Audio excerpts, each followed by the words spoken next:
Birmingham City Council, running Britain's second largest city and the largest local authority in Europe, has, in effect, gone bankrupt. Shutting down all non-essential spending following equal pay claims totaling $956 million. Union chiefs and residents demand to know the fallout of its effective bankruptcy.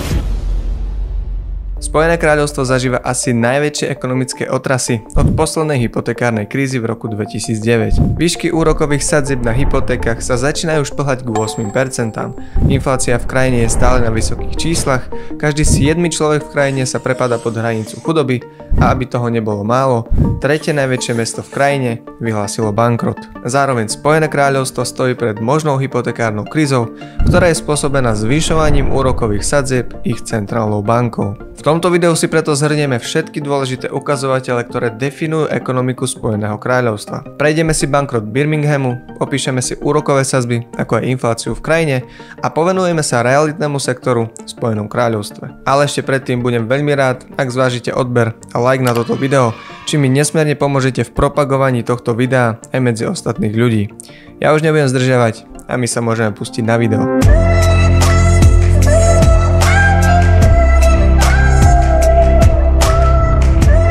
Ahojte, moje meno je Stanislav Sentalik a ja vás vítam pri ďalšom investičnom videu. Birmingham s populáciou približne 2,6 milióna obyvateľov vyhlásil prakticky bankrot. Tamojšia mestská rada totižto vydala oznámenie podľa oddielu 114, ktoré bráni všetkým výdavkom okrem nevyhnutných na zabezpečenie riadneho chodu a základných služieb mesta. Kľúčový problém, ktorý spustil túto finančnú krízu v Birminghame, sa týka rozhodnutia súdu z roku 2010, keď najvyšší súd rozhodol v prospech 174 hlavne zamestnankyň pracujúcich na pozíciách ako asistentky učiteľiek, upratovačky a podobne, ktoré prišli o svoje prémie a ktoré naopak dostali zamestnanci v ich už tradične mužských rolách. V období medzi rokmi 2012 a 2023 musela mestská rada vyplatiť 1,1 miliardy libier na vyrovnanie rovnakých mzdových podmienok. Avšak teraz čelia dodatočným účtom vo výške 760 miliónov libier a nemajú hotovosť na to, aby túto splátku splatili. Miestny úrad uviedol, že náklady na žiadosti o vyrovnanie miest rastú rýchlosťou od 5 do 14 miliónov libier každý mesiac.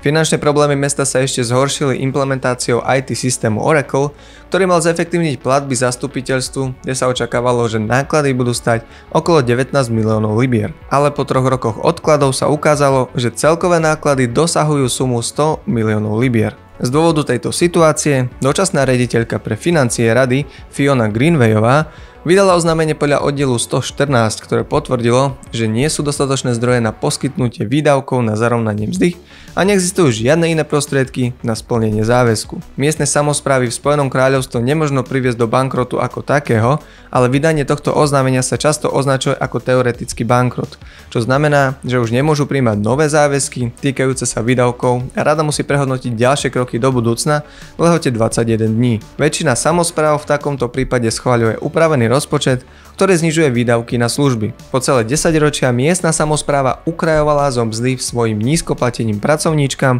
čo neskôr viedlo k obrovskému záväzku v splatení a vyrovnaní týchto nákladov, ktoré Birmingham už nedokáže vyplatiť. Tisíce zamestnancov mesta sa teraz môžu obávať o svoju budúcnosť v zamestnaní. Toľko iba na okraj v rámci bankrotu Birminghamu a my sa teraz poďme pozrieť na ekonomiku Spojeného kráľovstva ako celku. A ako obvykle začneme výškou inflácie v krajine. Tento graf znázorňuje pohyby v inflácii v Spojenom kráľovstve za posledných 5 rokov. Ako je už z grafu na prvý pohľad zrejmé, výška inflácie v krajine sa pohybuje vysoko nad 2% cieľom. V roku 2020 začala inflácia v krajine klesať v dôsledku dopadu pandémie covidu, kedy sa mnoho podnikov zatvorilo a úroveň ekonomickej aktivity v Spojenom kráľovstve, ako aj všade inde na svete, začala klesať. Na druhú stranu, v roku 2021, po uvoľnení covidových opatrení, inflácia začala rýchlym tempom narastať. A bolo to spôsobené kombináciou dvoch faktorov. Keď ľudia počas covidu sedeli doma, nemali potrebu utrácať toľko peňazí. Avšak keď sa uvoľnili opatrenia, mnoho ľudí využilo túto príležitosť utrácať a tak sme mohli byť svedkami obrovského nárastu dopytu. A zároveň bola obmedzená ponuka, keďže množstvo spoločností za dané obdobie skrachovalo. Takže nastala situácia, kedy dopyt prevyšoval ponuku. A vy už dobre viete, že ak dopyt prevyšuje ponuku, zvyčajne to spôsobuje nárast cien na trhu. A aby toho nebolo málo, na začiatku roku 2022 Rusko napadlo Ukrajinu, čo vrhlo veľký otáznik na globálne dodávky energií a potravín, keďže Rusko bolo hlavným dodávateľom týchto produktov do Európy a zvyšku sveta. V dôsledku toho sme boli svedkami nárastu cien mnohých komodít, čo vedlo k ďalšiemu zvýšeniu inflácie v Spojenom kráľovstve. V roku 2022 sa inflácia v Spojenom kráľovstve vyšplhala na úroveň viac ako 10%. A ak si rozklikneme graf na obdobie 12 mesiacov, tak od augusta roku 2022 do marca roku 2023 inflácia zotrvala na hodnotách okolo 10% a prvé výrazné zníženie inflácie zaznamenali v apríli, kedy inflácia klesla na hodnotu 8,7%. Od tohto mesiaca má inflácia klesajúci charakter. Aktuálne sa drží inflácia na hodnotách 6,8%, čo je však stále vysoko nad hranicou 2%. A teda očakávam, že Spojené kráľovstvo bude aj naďalej zvyšovať sadzby v snahe znížiť infláciu v krajine. Jednou z oblastí, na ktorú sa vždy rád zameriam, keď hovoríme o inflácii a všeobecne o zvyšovaní cien, je oblasť inflácie potravín. Tento graf znázorňuje pohyby v inflácii potravín v Spojenom kráľovstve za posledných 5 rokov. Ak si všimneme, tento graf má podobný tvar ako celková inflácia v krajine, avšak úrovne sú mierne odlišné. Inflácia potravín začala zrýchľovať v druhej polovici roku 2022 a dostala sa tak až na úroveň 19%. Ak sa zameriame na najnovšie dáta z júla 2023, tak inflácia potravín sa držala na úrovni 14,8%, čo je podstatne vyššie číslo v porovnaní s celkovou infláciou. A ako som zmenil už niekoľkokrát na tomto kanále, vysoká miera inflácie potravín spôsobuje hlavne problém pre menej príjmové skupiny v krajine. Ak máte nízky príjem, spotrebujete podstatne vyššie percento svojho príjmu na potraviny než bohatší ľudia, pretože potraviny predstavujú nevyhnutné výdavky každého človeka. A keďže Spojené kráľovstvo nie je krajinou tretieho sveta a ľudia tam nemajú tendenciu hladovať na chodníkoch, inflácia potravín na hodnotách 14,8% však predstavuje zvýšené náklady, ktoré viacpočetné rodiny nemusia ustať. Vzhľadom na to, že mnoho z nich môžu byť zaťažené aj hypotékou alebo ďalšími nákladmi, ktoré s tým súvisia. A tak sa poďme spoločne pozrieť na realitný sektor v Spojenom kráľovstve.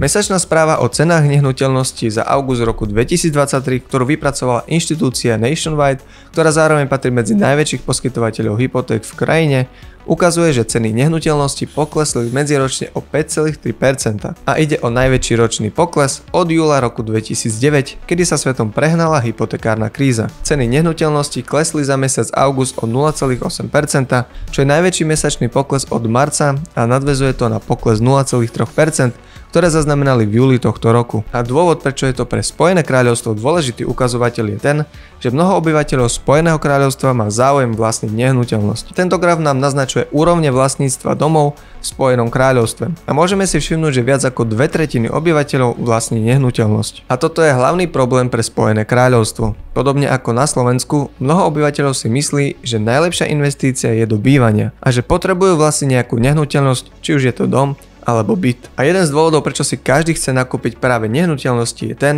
že za posledných 50 rokov došlo k obrovskému nárastu na hodnote nehnuteľnosti. Tento graf znázorňuje pohyby v cenách nehnuteľnosti v Spojenom kráľovstve od roku 1975 až po súčasnosť. Ako si môžete všimnúť, priemerná cena za nehnuteľnosť v roku 1975 bola na úrovni okolo 100 000 libier, kdežto dnes je to na úrovni okolo 250 libier. Takže ak by ste kúpili nehnuteľnosť v Spojenom kráľovstve pred 50 rokmi, tak by ste dnes inkasovali 2,5 krát väčší zisk pri predaji. A ak sa prehúpneme späť ku grafu znázorňujúci úrovne vlastníctva domov či bytov, v priebehu posledných pár rokov bol zaznamenaný nárast počtu vlastníkov nehnuteľností. A jeden z dôvodov, prečo k tomu došlo, je ten, že počas finančnej krízy v roku 2009 a na konci roku 2021 boli oficiálne úrovne úrokových sadzieb na hodnotách menej ako 1%.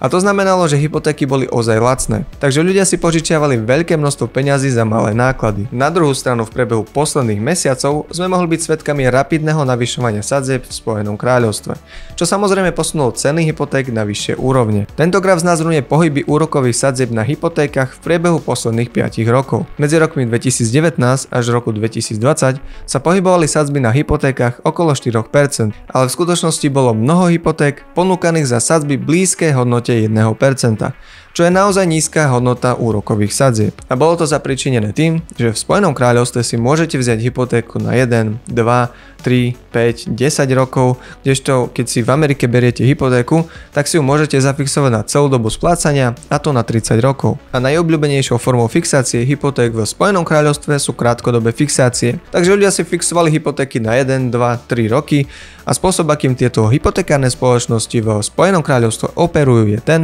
že vám za kratší fix poskytnú zľavnenú sadzbu. Takže získate hypotéku za 1% na 2 roky, čo znie na začiatku úžasne, ale na konci tohto dvojročného obdobia sa vaše sadzby premenia na oveľa vyššie číslo. A to je hlavný problém, s ktorým sa majitelia bytov alebo domov aktuálne v Spojenom kráľovstve potýkajú. Tento graf znázorňuje rozdelenie fixných sadzieb hypoték v Spojenom kráľovstve od začiatku roku 2022 a dáva nám jasný pohľad na to, že väčšina hypoték bola v Spojenom kráľovstve braná s úrokom menším ako 2%. A to nám môže indikovať, že sú to hlavne hypotéky s krátkodobým fixom okolo 1 až 2 rokov. Na pravej strane tohto grafu si môžeme všimnúť počet hypoték, ktoré sa blížia ku koncu svojej fixnej sadzby v priebehu 18 mesiacov. A je zrejmé, že väčšinu hypoték čaká zmena úrokových sadzieb, než ako tomu bolo doteraz, kedy boli hypotéky fixnuté s úrokovou sadzbou pod 2%.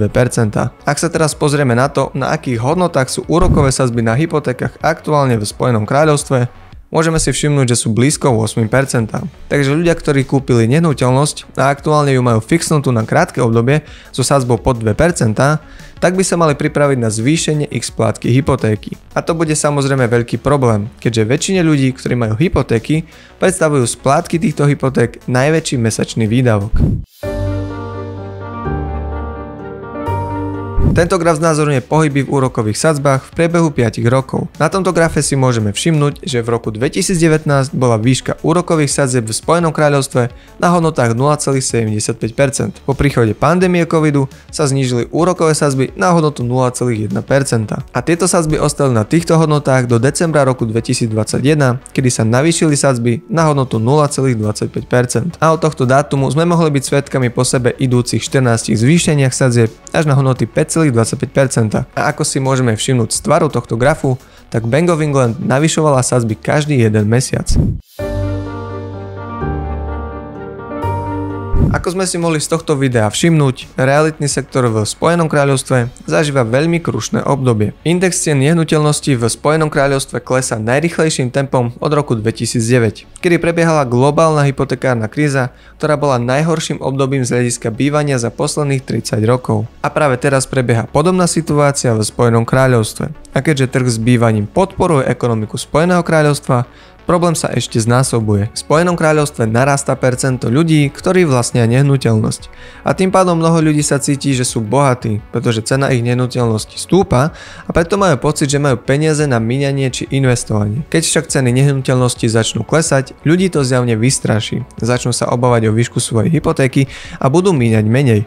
A tieto scenáre môžu mať veľmi rýchly spad, ak celková ekonomika Spojeného kráľovstva začne spomaľovať. V súvislosti so správami, ktoré prichádzajú z Birminghamu, tretieho najväčšieho mesta Spojeného kráľovstva, tak miestny úrad, ktorý má na starosti všetky základné verejné služby v regióne, vyhlásil bankrot. Doslova mu došla hotovosť na financovanie svojich zamestnancov a preto bude nútený znížiť svoj rozpočet a znížiť výdavky v tejto oblasti. A všetky tieto skutočnosti sa odrazia aj na ekonomike Spojeného kráľovstva. Ak dochádza v ekonomike k všeobecnému zvýšeniu výdavkov, tak to má poväčšine pozitívny efekt. Na druhú stranu, ak dôjde k zníženiu týchto výdavkov, ako napríklad v Birminghame, tak ako priamy dôsledok týchto škrtov bude to, že lokálne podniky budú dostávať menej peňazí, tým pádom ľudia zarobia menej peňazí a všeobecný pocit nervozity sa bude šíriť po celej tejto oblasti. A osobne si myslím, že to nebude posledné zastupiteľstvo, ktoré sa v priebehu 6 až 12 mesiacov dostane do ťažkostí. A ako sme videli v tomto videu, inflácia sa stále pohybuje na vysokých úrovniach okolo 6%.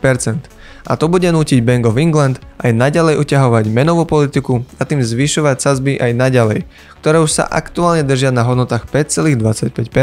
Hrubý domáci produkt v Spojenom kráľovstve sa aktuálne stále drží na kladných hodnotách a teda Spojené kráľovstvo nie je oficiálne v recesii. Vzhľadom na skutočnosti, ktoré sme si prezentovali v tomto videu, existuje silná pravdepodobnosť, že Spojené kráľovstvo by sa v určitom bode v priebehu 6 až 12 mesiacov mohlo pohnúť smerom k záporným číslam. A to vzhľadom na to, čo sa sa práve deje s hypotekárnymi sadzbami. Ako sme spomínali vo videu, väčšina hypoték v Spojenom kráľovstve je s krátkodobým fixom do 2 rokov. A ako náhle tieto fixy začnú končiť, sadzby, na ktoré ľudia presedlajú, budú niekoľkonásobne vyššie. A to môže spôsobiť výrazný škrt cez ich rozpočet. V mnohých prípadoch si tieto vysoké splátky hypoték nebudú môcť dovoliť a my budeme svedkami prípadného zvýšeného predaja nehnuteľností, ktoré budú samozrejme za cenu, ktorá bude výrazne pod nákupnou cenou v snahe predať túto nehnuteľnosť čím skôr. Ale aký je váš názor na ekonomiku Spojeného kráľovstva? Myslíte si, že sa z týchto problémov pozviecha, alebo sa budú problémy ešte znásobovať?